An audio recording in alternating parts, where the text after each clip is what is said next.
Morning, Akshara. Good morning, sir. Let's speak some English sentences. I will ask you in Marathi. You translate it in English. Okay? Okay, sir. तुम्ही माझी जागा आणि bag सांभाळता का? मी लगेच येते. Can you save my seat and watch my back? I will just come. Very good.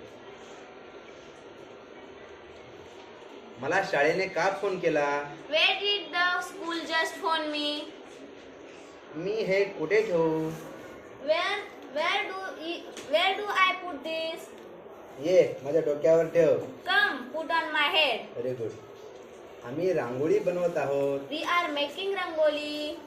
घराचा प्रत्येक कोपरा स्वच्छ करायचा आहे. Every nook of the house needs cleaning. त्या वायर जवळ जाऊ नकोस. Don't go near that wire. Very good. हे घर माझ्या पत्नीच्या नावावर आहे. This house is in my wife's name. Very good.